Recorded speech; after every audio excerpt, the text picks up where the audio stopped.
Hi guys, welcome back. Let's jump straight into today's article, and it's about Mayfair, which is quite interesting. Historic walkways to Mayfair's hidden Shepherd's Market opened for the first time in, guess how many years?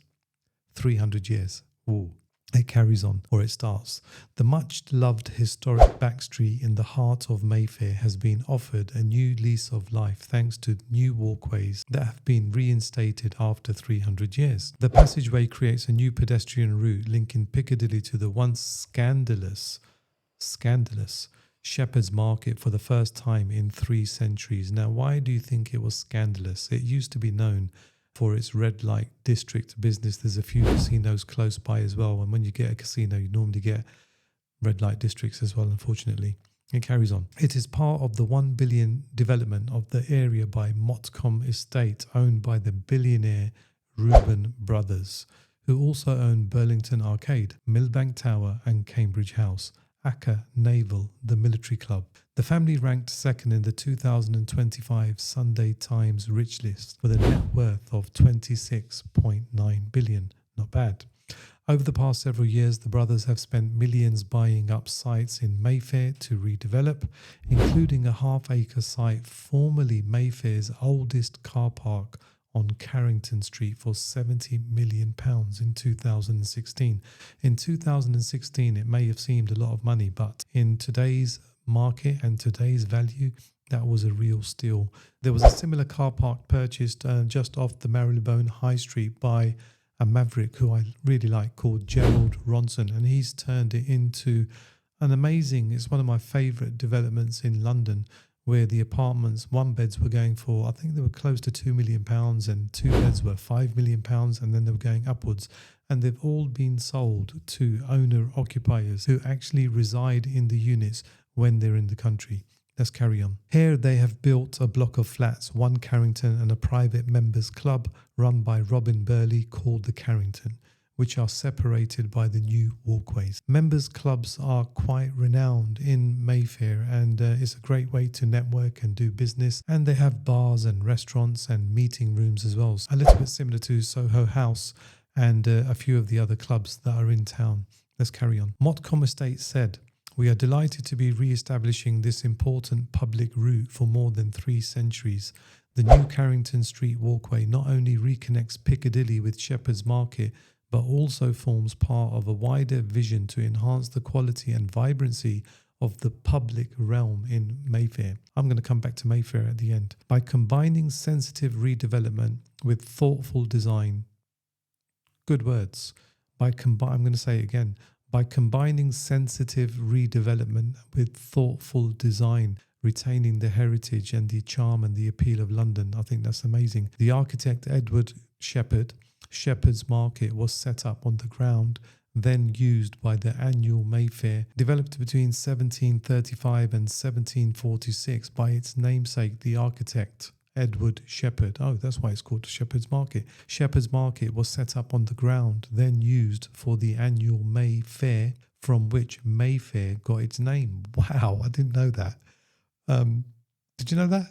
I'm going to say that again. The architect, his name was Edward Sheppard, hence it's called Shepherd's Market or Sheppard Market, and it was set up on the ground, then used for the annual May, the month of May, fair, from which Mayfair got its name. That's one for you.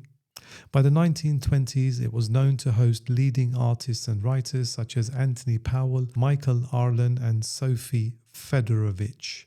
Arlen rented rooms opposite the Grapes pub and used it as the setting for his best-selling 1924 novel, The Green Hat, which later became a film starring Greta Garbo. Many Brits might have more salacious associations with Shepherd's Market. The square of streets was known to be associated with sex work up until around the 1980s. See, I was right. Despite this notorious history, the market is now home to some high-end restaurants and boutiques, including Sexy Fish and also Amazonia, with local businesses saying they are pleased with the extra access being provided since the route opened earlier this month.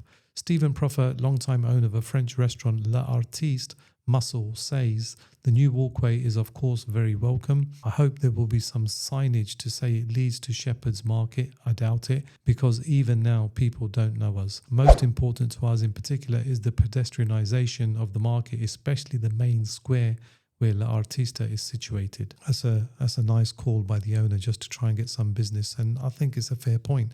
Proffer is in the process of negotiating with the council to have an outdoor table on the newly widened pavement in the square. We're seeing these new pavements and the widening of streets and the eradication of car lanes, which I think is a good thing. It's more pedestrianisation, it's more urbanisation, and it just connects London with a community feel, with people walking and just mingling. So I think it's a great thing. Denisa Jones, part owner of the Chill House Coffee, says she has already seen an uptick in business, even in the short time the walkways have been open. She says the shortcut is great for local office workers on a quick break that might now have more time to spend at the business. Regeneration, regentrification brings in new businesses, brings in new employment, more people, more traffic, and it's good for local businesses. So that's a good thing. We've started having some customers coming over that used to walk around the White Horse Street. Combined with the effects of the construction coming to an end, she says she's thrilled with the change. Even if it's a week, it's actually already made a small difference. So you can see that the regeneration of Mayfair is having a big impact on the local businesses, but it's also having an impact on the capital values in Mayfair. Now, what's important to note is that a lot of the properties in Mayfair are actually leasehold properties, and when freehold properties come up, they get snapped up and they're usually trophy assets. Another big player in the Mayfair market is the old American Embassy, which has been converted into the Chancery Rosewood Hotel by the Qatari DR. And they've done a phenomenal job there. They've got 7 restaurants there. It's a super luxury hotel. It only has suites. With the amount of billionaires that are visiting London and frequenting Mayfair in particular, I think it's a good call. Now, on the streets of London, we also have access to property deals, and this is a pump by me. So if you're looking for some freehold property in Mayfair, we've actually got 2 freehold houses ready to move in off market, coming in at around circa £1,800 per square foot. And in today's market, I think that that's a very good deal. So if you're interested, do get in touch. Hopefully you've enjoyed this one. Thanks for watching The Streets of London, and I'll catch you soon. Take care. Bye.